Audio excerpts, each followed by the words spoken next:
Hey everybody, Jason Venata here at Venata Fabrication. Today I'm going to talk about the Easy Clip hose kit that I came out with a couple years ago. I'm going to show you all how this gets installed.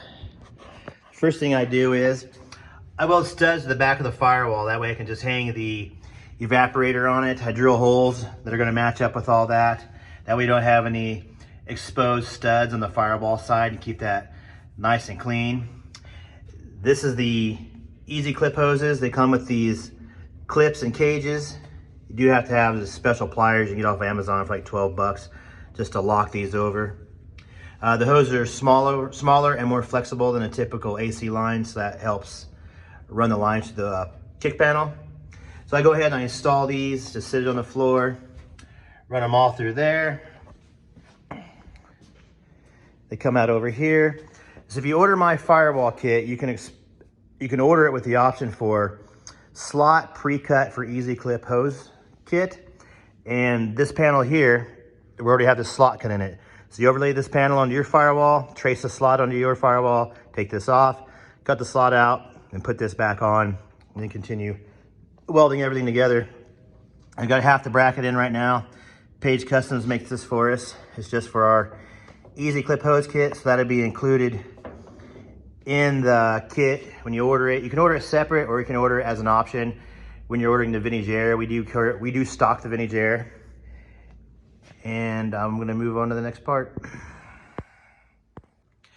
I've got the fender back on, and here's what the hoses look like coming through.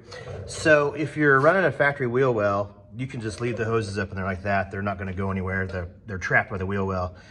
Same deal if you're running slosh tubs. If you're running minor fenders come off of here, come over about 10 inches and drop down.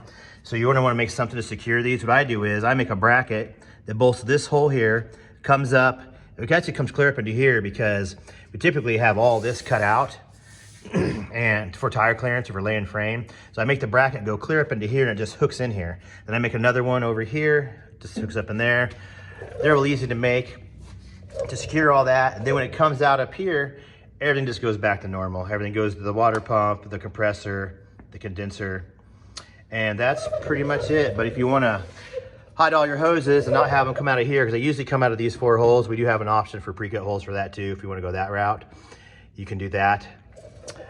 But otherwise, the Easy Clip hose kit hides everything for you, and that's available at my website, venatafabrication.com. Thanks for watching, bye. So I've got the evaporator in place. That took about a minute to install. I just went on the outside of the truck and pulled the hoses through, and then was able to lift this right up into its position. So there they're all going through there. And here they are coming out. I went ahead and finished installing the trim plate. This is something we haven't had before, so this will be a brand new thing I'll be adding to the kit. This here is actually the prototype. I sent them hose ends so they could design this and get it perfect just for the kit. So now I'm gonna go ahead and install the fender.